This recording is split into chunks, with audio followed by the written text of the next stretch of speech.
Did I come at a bad time? You look like you're ready to go off somewhere. Like this? Well, no. I was just taking a break. You know, it's kind of like a chain reaction. The cleaning thing. First the pool, and now the house. Next thing you know, I'll be repainting, stripping the floors, tearing down walls. Whoa. It's new me. And I've been getting used to being alone again. Well, it doesn't look like you're alone much, not with all your friends. But you will get used to a lot of things again, and including being alone. Well, it's good to hear, especially from you. What can I do for you? Well, I thought I might come by here with a proposition. Something that just might change your life. I can't tell you how incredible the Love Line show was last night. Were you listening? It was about fighting back after rape. Yeah, Swade and I were listening. We heard most of it, but it was really good. Wasn't it? Mm-hmm. Well, honey, I can't tell you how many calls and faxes we have received. So I figure, well, I quit a good thing. I thought I'd do another one tonight. Good for you. Well, I'll be listening. Well, I was kind of hoping for more than that. What do you mean? I was wondering if you might come on the show tonight as my guest. No. Anonymously. I was just thinking that if you came on the show and you shared your experiences with our listeners, it would have such an impact on them, and we wouldn't identify you, I promise. I don't know, Luna. I mean, calling like that on the spur of the moment, that was just an impulse. And a good one. But to plan to go on your show and talk about it, I don't know. Well, how's it different? I'm not sure. It's really scary. I think it has something to do with, you know, where I keep all this. Your feelings about the rape? Well, I understand that, sugar. Because when we start the healing process, we push all those feelings down all the way to the bottom. And we don't dare bring them out. We won't be able to get through the day. Yeah, just to get through the day. Yeah. Because if they come up to the surface, we won't be able to deal with anything else. So if I know that I'm going to have to talk about it... And on the radio to boot. Yeah, well, that's kind of overwhelming. I mean, what if it overwhelms me? I mean, maybe... I might lose it. I hear you, sweet pea. Now, can I just say one thing? Yeah, anything. I mean, you know I trust you. Okay. If you're afraid to come on the radio show because you don't want to bring those feelings up to the surface and expose them and talk about them and face them, then don't do it. But if you don't want to come on the radio show because you're afraid you won't be good, then you can forget all about that, because I know you're going to come up with the right things to say. You do? I sure do. And I think it's going to be a step in taking back control of your life and standing up to those 3 men who did this to you.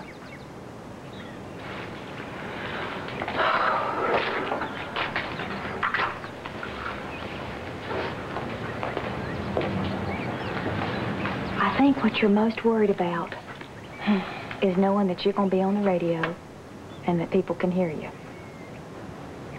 I can't argue with that. Remember something you said to me not too long ago? You said you didn't want to be running scared the rest of your life. You said if that happened, then you'd know that Todd had already won. Well, I'm offering you a way not to run scared. What do you think, Marty? You want to give it a try? I've been doing a lot of thinking these last few days. About what? The rape? About being a victim. About how being a victim does not have to be a permanent state. There you go. I was a victim that night. But I'm a survivor now, and that is different. You bet it is.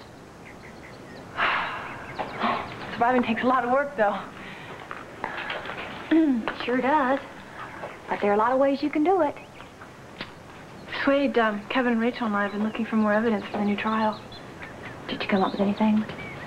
Not yet. But at least we're trying. Mm-hmm. We're not just watching from the sidelines and being a victim. And through being passive.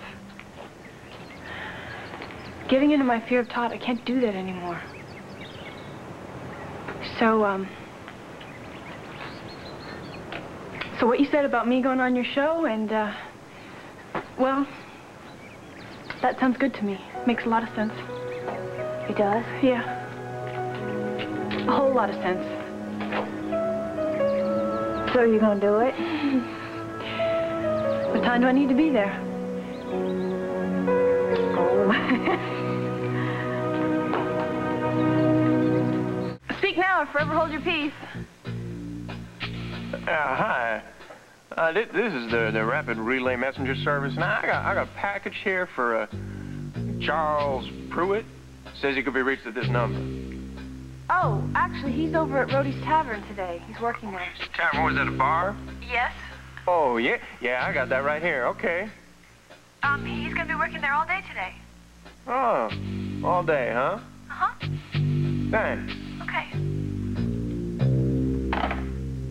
Perfect. Something wrong? No, it's just the guy on the phone. His voice. Did you recognize it? No. I still get so paranoid sometimes. I'm starting to make myself bored by the whole thing. It's just that the phone rings, or someone knocks on the door, or a car pulls in the driveway to turn around, even the wind in the trees. I know exactly what you're talking about, and it's not one thing to be ashamed of.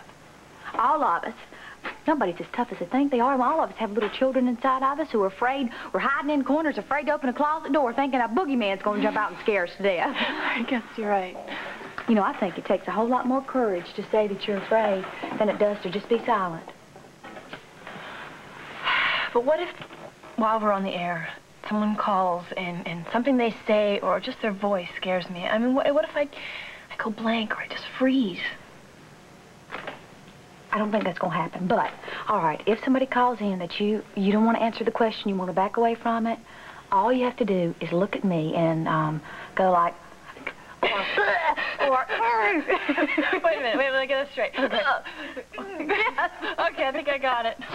All right, then, welcome to show business. Guess who's going to be my special guest on the Love Line? I give up. Marty! That's who? Really? Yeah, I know, it's hard to believe, but you know, it's like the moon gets on you about something. Oh, Hey, you don't have to tell me. shoot, don't you blame me. Those calls have been ringing off the hook since she called in that time to tell everybody what it was like to be a rape victim. Yeah, but you're the one who created all the interest. I mean, you put that subject on the Love Line. I still can't believe that a call-in show for lovers would take on such a serious subject like rape. Well, if I can prevent one rape from happening or help one woman cope with being attacked, then I think these will be the best shows I've ever done.